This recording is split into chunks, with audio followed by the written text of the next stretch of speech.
नमस्कार, आप देख रहे हैं आज की खबर। आपके साथ मैं हूं प्रांजलि सिंह। सबसे पहले नजर इस वक्त की हेडलाइंस पर। कोविड के नए वेरिएंट को लेकर प्रधानमंत्री ने की उच्च अधिकारियों के साथ बैठक। ओमिक्रॉन के मद्देनजर प्रोएक्टिव रहने का दिया निर्देश। नए स्वरूप के सामने आने के बाद अमेरिका, ब्रिटेन, कनाडा, रूस समेत कई यूरोपीय देशों ने अफ्रीकी देशों से आवाजाही पर लगाया है प्रतिबंध।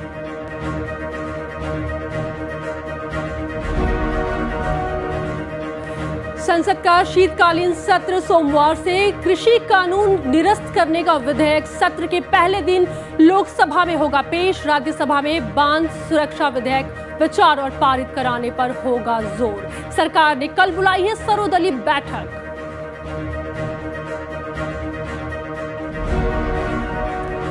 जीरो बजट खेती और एमएसपी को प्रभावी पारदर्शी बनाने के लिए बनेगी समिति। कृषि मंत्री की किसानों से आंदोलन खत्म करने की अपील। संयुक्त किसान मोर्चा ने 29 नवंबर को संसद तक ट्रैक्टर मार्च किया स्थगित। न्यूनतम समर्थन मूल्य की गारंटी देने वाले कानून की मांग।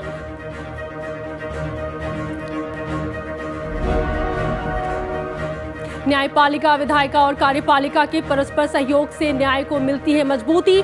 दिल्ली में 72वें संविधान दिवस के समापन समारोह में राष्ट्रपति का संबोधन। अदालतों में बड़ी तादाद में लंबित मुकदमों पर जताई है चिंता।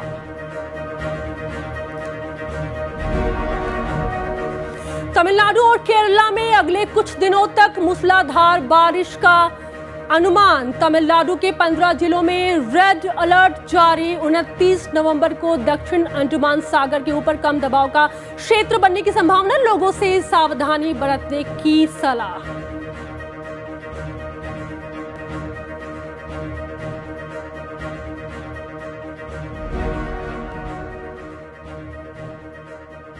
और पहली खबर थोड़ी सी चिंताजनक है। कोरोना वायरस के नए वेरिएंट ओमिक्रॉन ने दुनिया भर की चिंता बढ़ा दी है। प्रधानमंत्री नरेंद्र मोदी ने भी प्रोएक्टिव रहने की बात कही है और संभावित खतरों के मद्देनजर अधिकारियों से अंतर्राष्ट्रीय यात्रा प्रतिबंधों में ढील देने की योजना की समीक्षा बैठक करने को कहा है। कोरोना के नए वेरिएंट के खतरे को देखते हुए प्रधानमंत्री ने अधिकारियों के साथ बैठक की है, जिसमें प्रधानमंत्री ने ओमिक्रॉन के बारे में जानकारी दी है। खास करके उन्होंने बताया है कि अलग अलग देशों में इसका कैसा प्रभाव है और भारत में इसका क्या असर हो सकता है। बैठक में कैबिनेट सचिव राजीव गौबा, प्रधानमंत्री के प्रधान सचिव पीके मिश्रा, केंद्रीय स्वास्थ्य सचिव राजेश भूषण और नीति आयोग के स्वास्थ्य सदस्य डॉक्टर वीके पॉल भी मौजूद थे। प्रधानमंत्री ने कहा कि जिन देशों में सबसे ज्यादा खतरा है उस पर खास ध्यान देने की जरूरत है। अंतर्राष्ट्रीय आगमन की निगरानी और यात्रियों की जांच की आवश्यकता पर भी जोर दिया। प्रधानमंत्री ने महामारी से निपटने के लिए स्वास्थ्य सेवाओं, ऑक्सीजन सिलेंडर और वेंटिलेटर की सुविधाओं की समीक्षा की है। उन्होंने ये भी कहा, लोगों से अपील भी की है कि वो मास्क पहने, क्योंकि अभी भी खतरा टला नहीं है, और साथ ही साथ दूरी बनाकर रखें।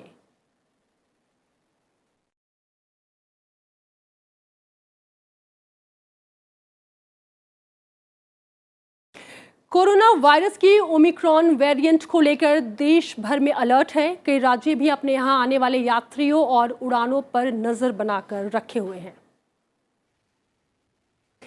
भारत ने उन देशों की सूची भी तैयार कर ली है जहां के यात्रियों को भारत पहुंचने पर कड़ी जांच पड़ताल प्रक्रिया से गुजरना होगा।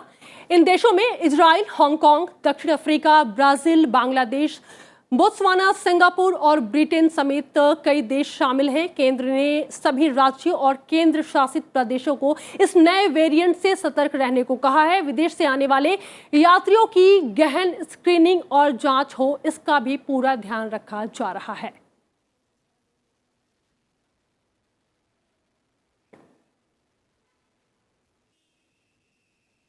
देश में अब तक तकरीबन 121 करोड़ से अधिक वैक्सीन की डोज लग चुकी है। पिछले 24 घंटों में 73.58 लाख से अधिक कोविड रोधी टीके लगाए जा चुके हैं। भारत में कोविड-19 के 8,000 से अधिक नए मामले आए हैं। अभी 1,07,000 मरीजों का इलाज चल रहा है। ठीक होने वाले लोगों की दर 98.34% है।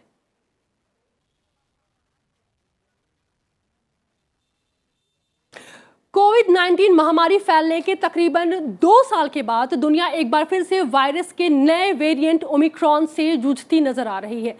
दक्षिणी अफ्रीका में कोरोना वायरस का नया स्वरूप सामने आने के बाद अमेरिका, ब्रिटेन, कनाडा, रूस और कई अन्य देशों के साथ यूरोपीय संघ ने उस क्षेत्र से आने वाले लोगों पर प्रतिबंध भी लगा दिया है। WHO ने कोरोना वायरस के नए वेरिएंट को बेहद खतरनाक बताया है। इससे पहले कोरोना वायरस के डेल्टा वेरिएंट से दुनिया भर में हजारों लोगों की जान जा चुकी है। WHO ने कहा है कि ओमिक्रॉन के वास्तविक खतरों को अभी समझा भी नहीं गया है। यह जानने में हफ्तों का समय लग सकता है कि मौजूदा टीके इसके खिलाफ कितने प्रभावी हैं।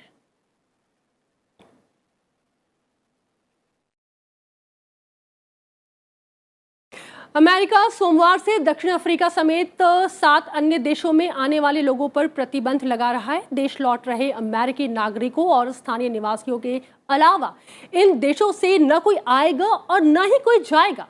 अमेरिकी राष्ट्रपति जो बाइडेन ने कहा है कि वायरस का नया स्वरूप गंभीर चिंता का विषय है। ब्रिटेन ने दक्षिण अफ्रीका के 5 देशों में से एक उड़ान पर भी प्रतिबंध लगा दिया है और यह घोषणा की है कि जो कोई भी हाल में उन देशों से आया है उन्हें अब कोरोना टेस्ट से होकर के गुजरना पड़ेगा। वहीं 27 देशों वाले यूरोपीय संघ के सदस्य देशों में संक्रमण तेजी से फैल रहा है। Germany, France, Italy, Netherlands, Austria, Belgium, Malta और चेक गणराज्य यूरोप के उन देशों में शामिल हैं जिन्होंने यात्रा पर कड़े प्रतिबंध लगाए हैं। यहाँ पहले से ही कोविड-19 मामलों को लेकर लॉकडाउन है। दुनिया के सबसे अधिक टीकाकरण करने वाले देशों में से एक इजराइल ने ऐलान किया है कि उसके यहाँ मलावी से लौटे एक यात्री में कोरोना वायरस का नया स्वरूप पाया गया है, जो फिलहाल क्वारंटीन है।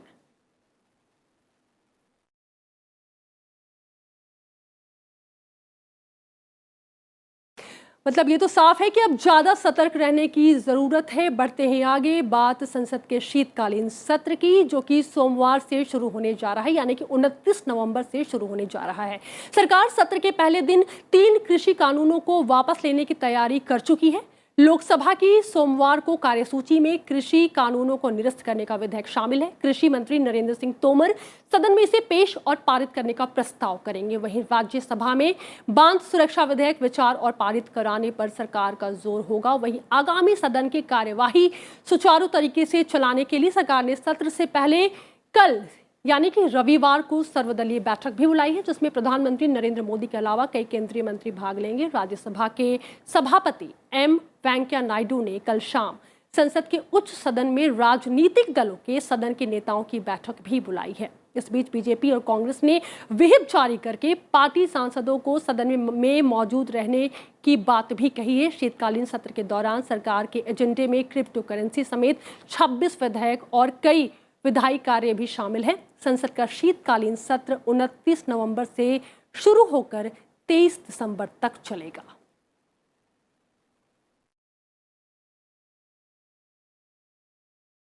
और संसद के शीतकालीन सत्र के दौरान लोकसभा और राज्यसभा की कार्यवाही के सुचारू प्रसारण के लिए संसद टीवी ने खास इंतजाम भी किए हैं। दोनों सदनों का प्रसारण संसद टीवी के 2 अलग अलग चैनलों पर किया जाएगा। सत्र के दौरान लोकसभा की कार्यवाही का प्रसारण संसद टीवी HD पर किया जाएगा और राज्यसभा की कार्यवाही का सीधा प्रसारण आप सब संसद टीवी राज्यसभा पर देख पाएंगे। इसके अलावा संसद के दोनों सदनों का प्रसारण संसद टीवी की वेबसाइट sansadtv.nic.in और संसद टीवी के YouTube चैनल पर भी उपलब्ध होगा। आप संसद टीवी के इन प्लेटफॉर्म्स पर संसद की कार्यवाही का सीधा प्रसारण भी देख सकेंगे।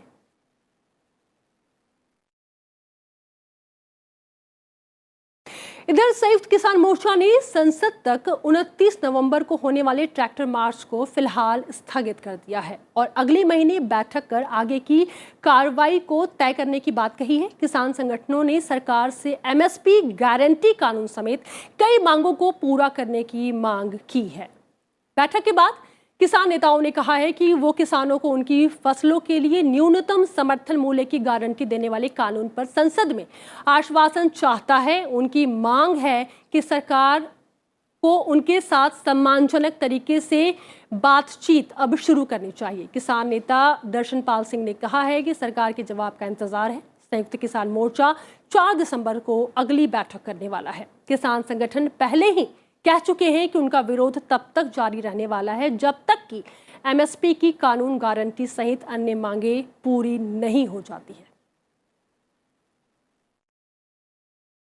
हमने तभी प्रधानमंत्री जी को चिट्ठी लिखी थी जिसमें हमारा एमएसपी का मुद्दा, जो हमारे किसान शहीद हुए हैं उनको उनके लिए कंपेंसेशन और रिहेबिलिटेशन परिवारों का केस वापसी का मुद्दा है। फिर मुद्दा है कि जो यहाँ हमारा है कि हमें एक स्मारक के लिए जगह दी जाए। किसान संगठनों की मांग पर केंद्रीय कृषि मंत्री नरेंद्र सिंह तोमर ने कहा है कि प्रधानमंत्री ने जीरो बजट खेती, फसल विविधीकरण, एमएसपी को प्रभावी पारदर्शी बनाने जैसे विषयों पर विचार करने के लिए समिति बनाने की घोषणा की है। इस समिति किसानों के प्रतिनिधि भी रहेंगे। पराली जलाने पर किसानों को दंडनीय अपराध से मुक्त किए जाने की मांग को भी सरकार ने फिलहाल मान लिया है। किसानों से आंदोलन समाप्त करने की अपील करते हुए उन्होंने कहा है कि दर्ज मामलों और मुआवजे के मुद्दे पर राज्य सरकारों को फैसला लेना है। मैं समझता हूं कि अब आंदोलन का कोई औचित्य नहीं बनता है। राज्य सरकारें केस की गंभीरता को ध्यान में रखते हुए उस पर निर्णय करेंगी। मुआवजे का सवाल भी राज्य सरकारों के अधीन है। राज्य सरकारें अपने राज्य की नीति के अनुसार इस पर फैसला करेंगी। अब देखना है कि किसानों को सरकार की बात कितनी समझ में आती है। इधर राष्ट्रपति रामनाथ कोविंद जी ने कहा है कि ये न्यायाधीशों का दायित्व है कि वे अदालत कक्षों में अपनी बात कहने में अत्यधिक विवेक का प्रयोग करें। राष्ट्रपति रामनाथ कोविंद ने सुप्रीम कोर्ट की तरफ से आयोजित 72वें संविधान दिवस के समापन समारोह को संबोधित करते हुए ये बात कही है। राष्ट्रपति ने कहा है कि न्याय प्रणाली को और भी मजबूती मिलती है इन बातों से जब देश के तीनों संवैधानिक संस्थाएं यानी कि न्यायपालिका, विधायिका और कार्यपालिका सामंजस्य के साथ अस्तित्व में हो। उन्होंने कहा कि नेक इरादे से की गई कोई भी अभद्र टिप्पणी न्यायपालिका को नीचा दिखाने के लिए संदेहात्मक व्याख्याओं को जन्म देती है। राष्ट्रपति ने अदालतों में बड़ी तादाद में लंबित मुकदमों पर चिंता जताते हुए कहा है कि न्यायाधीशों की ज्यादा से ज्यादा नियुक्ति होनी चाहिए और इसमें लिंग समानता का ध्यान रखा जाना चाहिए। History teaches that the independence of the judiciary is jeopardized when courts become embroiled in the passions of the day and assume primary responsibility in choosing between competing political, economic, and social pressure. In a developing country like ours, a very small section of the citizens can afford to knock on the doors of the courts of justice. From lower courts to the Supreme Court, it becomes increasingly difficult for an average citizen to seek redressal of grievances. उपराष्ट्रपति M Venkaiah Naidu ने देश के प्रमुख शहरों में विशेषकर सर्दियों के दौरान बिगड़ती एयर क्वालिटी पर चिंता जताई है। लोगों से उन्होंने अपील की है कि वो कम से कम कार्बन का उत्सर्जन करें। इंटरवेंशनल पल्मोनोलॉजी के कार्यक्रम को डिजिटल माध्यम से संबोधित करते हुए उन्होंने ग्रामीण क्षेत्रों में बेहतर स्वास्थ्य सुविधाएं स्थापित करने पर जोर दिया है। उपराष्ट्रपति ने कहा है कि स्थायी विकास को लेकर लोगों के नजरिए पर गंभीरता से विचार करने की जरूरत है। उन्होंने लोगों से कहा है कि वे अपने जीवन शैली का मूल्यांकन करें और यथासंभव कार्बन उत्सर्जन कम करने की कोशिश करें। उपराष्ट्रपति ने यह भी कहा कि हवा में मौजूद वायरस से भी लोग प्रभावित होते हैं। आमतौर पर सांस लेने या बात करने से भी वायरस फैलता है। We need to reevaluate our approach to planning and construction of our houses and ensure proper air circulation. We must learn from our ancient practices and create living and working spaces with ample ventilation and natural light. Doctors like you should take the key message to the people. The deteriorating outdoor air quality in major cities, like even Delhi, especially during the winter months, has also become a major concern for the lung health of our people. Climate change increasing vehicular pollution. यहाँ पर वक्त है एक छोटी सी break का। Break के बाद भी खबरें जारी रहेंगी।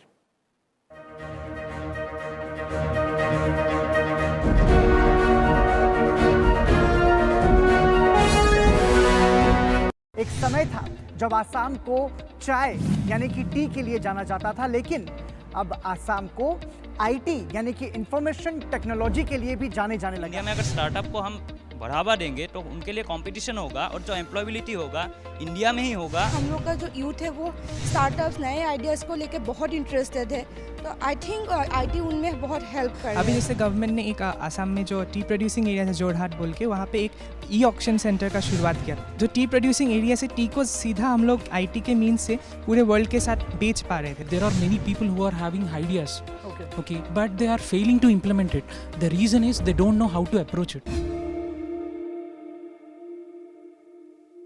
बात करने जा रहे हैं एक ऐसे अभियान की जो नए भारत और भविष्य के भारत का आधार स्तंभ बनने जा रहा है। आत्मनिर्भरता की पहली शर्त होती है अपने देश की चीजों पर गर्व होना। Micro small and medium enterprises हैं, उनकी डेफिनेशन चेंज करके बहुत बड़े व्यापार को एक ले आए हैं वो एमएसएमई की डेफिनेशन के अंदर। आत्मनिर्भर भारत पर संसद टीवी की खास पेशकश संभावनाओं भरा भारत।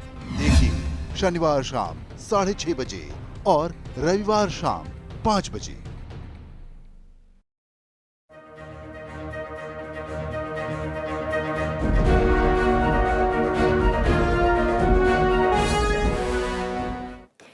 ब्रेक के बाद एक बार फिर से आपका स्वागत है और अब वक्त है जानने का कि क्या कुछ खास खबरें हैं आज राज्यों से।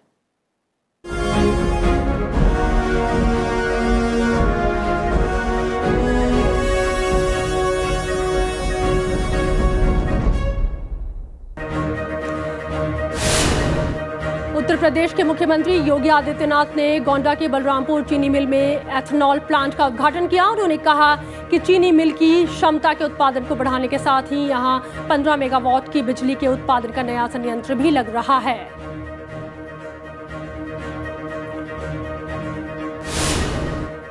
पंजाब में अपनी मांगों को लेकर राज्य के अस्थायी अध्यापकों ने मोहाली में पंजाब राज्य शिक्षा विभाग के बाहर प्रदर्शन किया। उनकी मांग है कि सरकार हमें जल्द स्थायी करे। दिल्ली के मुख्यमंत्री अरविंद केजरीवाल ने उनसे मुलाकात कर उनका समर्थन किया।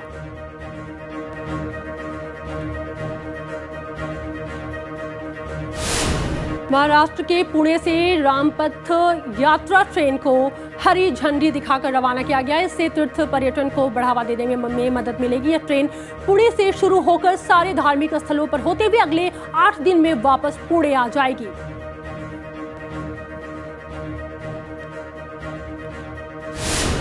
मध्य प्रदेश के कटनी में 20 दिनों का स्टोन फेस्टिवल चल रहा है। इसमें शामिल होने के लिए देश के कई इलाकों से शिल्पकार कलाकार आए हुए हैं। कटनी स्टोन को राष्ट्रीय और अंतर्राष्ट्रीय पहचान दिलाने के लिए शिल्पकारों को बुलाया गया है।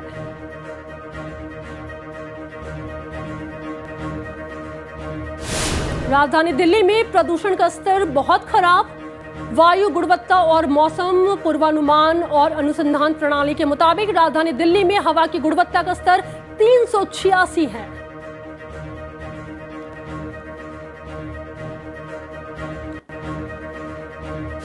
तमिलनाडु की राजधानी चेन्नई में बीजेपी कार्यकर्ताओं ने प्रदर्शन किया। वे किसानों को आर्थिक मदद और डीजल पेट्रोल पर वैट में कमी की मांग कर रहे थे। ज्यादा बारिश से राज्य में फसल को काफी नुकसान हुआ है।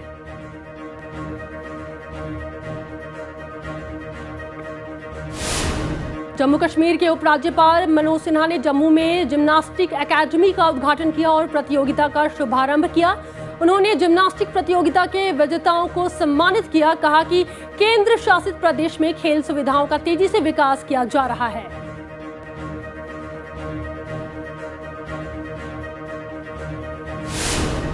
ओडिशा के मयूरभंज जिले में बाघ की गिनती की जा रही है। वन विभाग की ओर से एक हफ्ते का अभियान चलाया जा रहा है। इसमें ट्रैप कैमरा, पांव के निशान के जरिए बाघों की संख्या का अनुमान लगाया जा रहा है।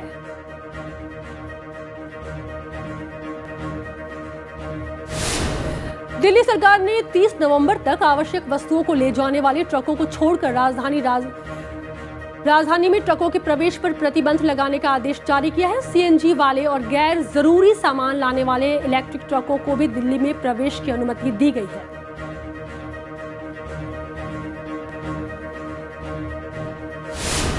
उत्तर प्रदेश के महोबा में प्रियंका गांधी ने केंद्र और प्रदेश सरकार पर झूठे वादे करने का आरोप लगाया है।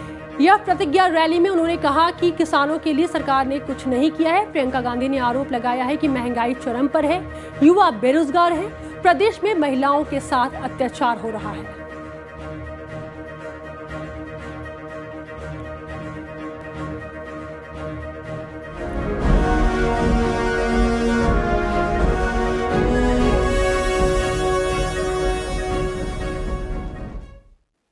और अब बढ़ते हैं कुछ और खबरों की तरफ। मौसम विभाग ने अलर्ट जारी करते हुए कहा है कि तमिलनाडु, केरला, आंध्र प्रदेश, कर्नाटक समेत दक्षिण भारत के कुछ हिस्सों में 2 दिसंबर तक मूसलाधार बारिश होने वाली है। तमिलनाडु में भारी बारिश के बाद राज्य के दक्षिणी हिस्से में बाढ़ और जलभराव के कारण रेड अलर्ट जारी हो चुका है। आईएमडी के मुताबिक भारी से भारी बारिश हो सकती है। सोमवार तक ये अलर्ट जारी किया गया है। मौसम विभाग ने अगले 2 दिनों के लिए 15 जिलों में रेड अलर्ट जारी किया है। 29 नवंबर को दक्षिण अंडमान सागर के ऊपर कम दबाव का क्षेत्र बनने की वजह से बारिश होने की संभावना है। इसके अगले 48 घंटों के दौरान और अधिक गहराने और पश्चिम उत्तर पश्चिम की ओर बढ़ने की संभावना है।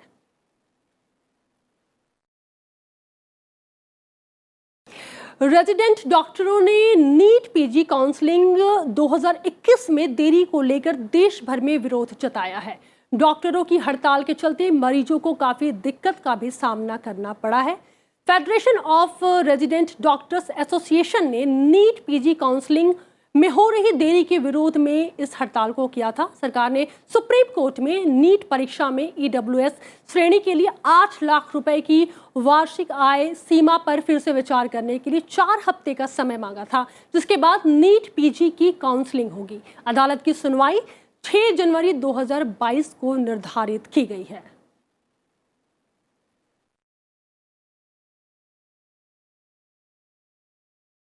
कोरोना वायरस की वजह से विश्व व्यापार संगठन की 30 नवंबर से जेनेवा में होने वाली मंत्री स्तरीय बैठक अनिश्चित काल के लिए फिलहाल टल चुकी है।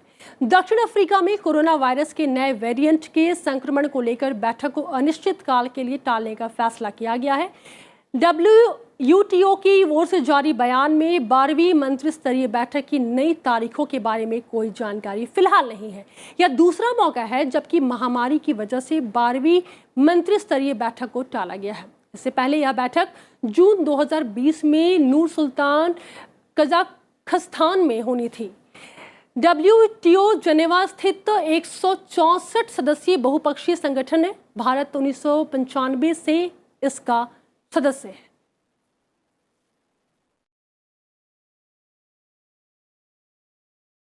लोकसभा के पहले अध्यक्ष जीवी मावलंकर को आज उनकी जयंती पर पूरे देश ने याद किया। इस मौके पर संसद के केंद्रीय कक्ष में उनके चित्र पर लोकसभा अध्यक्ष ओम बिरला और राज्यसभा के उपसभापति हरिवंश समेत कई सांसदों ने पुष्प अर्पित किया। निकट भविष्य में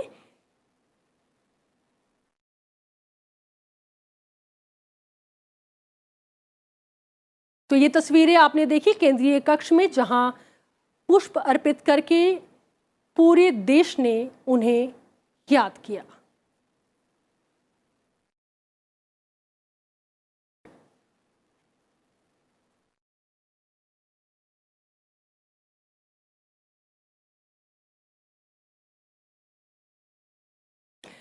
निकट भविष्य में मल्टी डोमेन युद्ध क्षेत्र में किस तरह दुश्मन को एरियल अटैक, हेलीबॉर्न ऑपरेशन और स्वार्म ड्रोन के जरिए छक्के छुड़ाने हैं, इसके लिए राजस्थान के रेगिस्तान में एक बहुत बड़ा भारतीय सेना ने युद्धाभ्यास किया।